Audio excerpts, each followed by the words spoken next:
जल्दी खोल ना अपना टिफिन, दिखा आज क्या बनाकर भेजा है आंटी ने। क्या भेजा होगा, शाम को तो सब्जी के नाम पर बस बैंगन ही बचे थे घर में, तो वही बने होंगे और क्या। क्या बैंगन? यार आई लव बैंगन, और वो भी आंटी के हाथों से बने बैंगन तो मेरी जान है जान।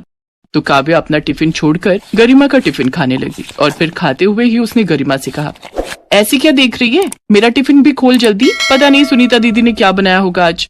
काव्या के कहने पर गरिमा ने उसका टिफिन खोला तो उसमें बढ़िया पनीर की सब्जी और उसके अलावा भी काफी कुछ था, जिसे छोड़कर काव्या गरिमा के टिफिन का सादा सा खाना खा रही थी और ये देखकर गरिमा बस मुस्कुरा रही थी। दरअसल काव्या बहुत अमीर घर से थी, जबकि उसकी पक्की दोस्त गरिमा बहुत गरीब घर से थी। दोनों एक ही कॉलेज में पढ़ती थी और बेस्ट फ्रेंड्स थी। गरिमा के पिताजी ने बड़ी मेहनत से पैसे कमाकर गरिमा का एडमिशन इस महंगे कॉलेज में कराया था। उधर काव्या के पिता एक बड़े बिजनेसमैन थे, तो उसे किसी बात की कमी नहीं थी, लेकिन उसे अपनी अमीरी पर बिल्कुल भी घमंड नहीं था और उसकी यही बात गरिमा को सबसे ज्यादा पसंद थी।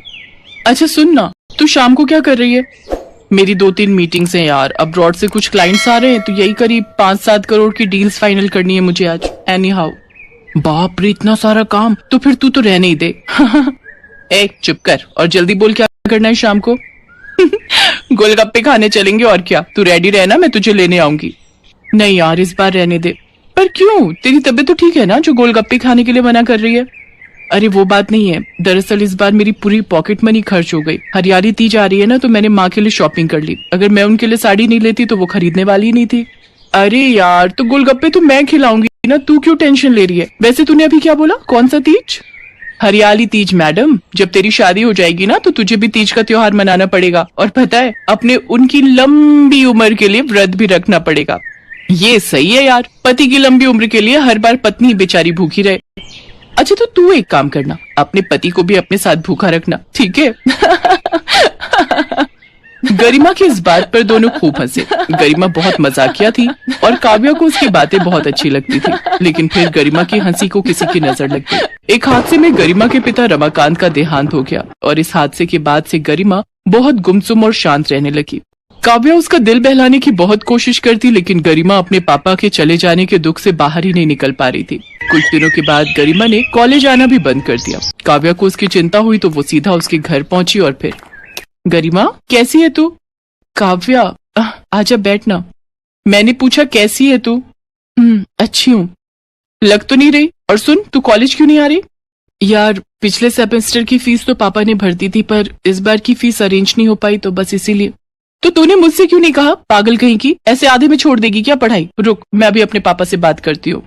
रुक तो सही 1 मिनट, देख ऐसे अच्छा नहीं लगेगा। उन्हें लगेगा कि पैसे मुझे चाहिए और मांग तू रही है। अब ऐसा करते हैं, मैं कल तेरे घर आती हूँ और अंकल से खुद ही बात करूंगी। मैं बस कुछ समय के लिए उधार पैसे लूंगी उनसे और फिर जैसे इंतजाम हो जाएगा वापस कर दूंगी। अरे यार तू इतना मत सोच और मुझे कॉल करने दे। नहीं काव्या, मैं जैसा बोल रही हूँ वैसा ही करते हैं, वरना मैं तेरी मदद नहीं लूंगी। गरिमा की बात सुनकर काव्या चुप रह गई और फिर वो कुछ देर उसके साथ बैठकर वापस अपने घर चली गई। लेकिन फिर अगले दिन कॉलेज में सारा दिन काव्या गरिमा का इंतजार करती रही, पर वो नहीं आई। तो वो फिर से गरिमा के घर गई, लेकिन वहाँ घर के दरवाजे पर ताला लगा देखकर वो हैरान रह गई। उसने गरिमा को आवाज लगाई, जिसे सुनकर पड़ोस के घर से एक औरत बाहर आई। तुम काव्या हो क्या? हाँ आंटी मैं काव्या हूँ। वो गरिमा कहाँ गई और ये उसके घर पर ताला क्यों लगा है? उसका घर नहीं बेटी, वो बेचारे तो यहाँ किराए पर रहते थे, मकान मालिक को किराया नहीं दे पाए तो मजबूरन घर खाली करना पड़ा। अरे पर वो लोग गए कहाँ? मुझे नहीं पता, लेकिन वो तुम्हारे लिए ये चिट्ठी छोड़ गई है। मुझे माफ कर देना काव्या, मैं अंकल से फीस के पैसे तो मांग लेती, पर माँ की दवाइयाँ, मकान का किराया, राशन, इन सब के पैसे कौन देता? मैं हमारी दोस्ती में पैसे को नहीं लाना चाहती दोस्त, इसीलिए मैं जा रही हूँ। कहाँ ये मुझे खुद नहीं पता, पर तुम मुझे ढूंढने की कोशिश मत करना और हमेशा खुश रहना। किस्मत में लिखा होगा तो हम फिर मिलेंगे। गुड बाय मेरी जान। उस चिट्ठी को पढ़कर काव्या बहुत देर तक रोती रही।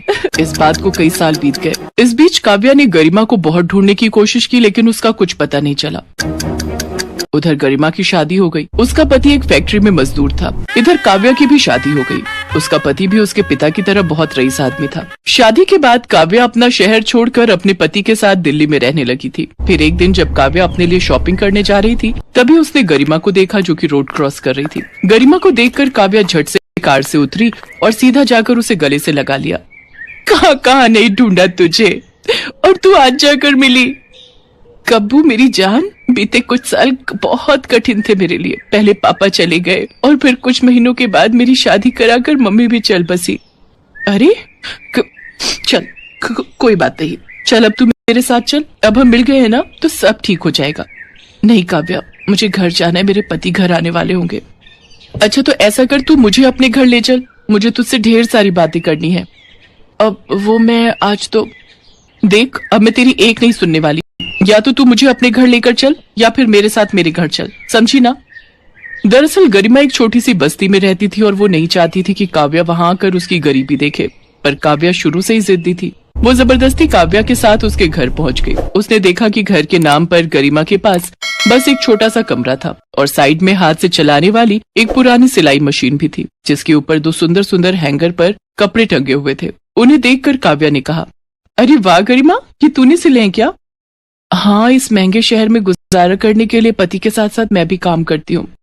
लेकिन ये सिलाई का काम कब सीख लिया तूने? और ये बहुत ही प्यारा डिजाइन है। अब वैसे ग्राहकों की तो लाइन लग जाती होगी ना तेरे पास। कहाँ यार, यहाँ किसी को पता ही नहीं मेरे काम के बारे में। सोचा तो था कि कभी अपना बुटीक खोल लूंगी, पर अब चल छोड़ना ये सब। ये बता, चाय पिएगी या नींबू पानी? काव्या समझ चुकी थी कि उसे अब क्या करना है। काफी देर तक गरिमा से बात करने के बाद काव्या वहां से चली गई। कुछ दिन बाद हरियाली तीज का त्योहार फिर आया तो गरिमा ने अपनी माँ की पुरानी हरी रंग की साड़ी पहनी। तभी काव्या वहां आ गई। उसने एकदम नई साड़ी और मैचिंग के जेवर पहने थे, जिनमें वो बहुत ही सुंदर लग रही थी।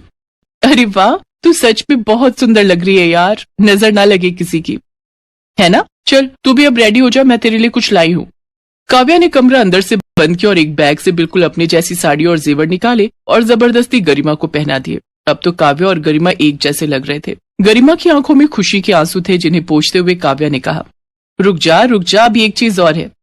बस कर कब्बू, चुप कर और ये ले, ये है तेरे नए बुटीक की चाबी। मेन बाजार में तेरी अपनी दुकान है, तो अब लोग तेरे काम को भी जानेंगे और तुझे भी।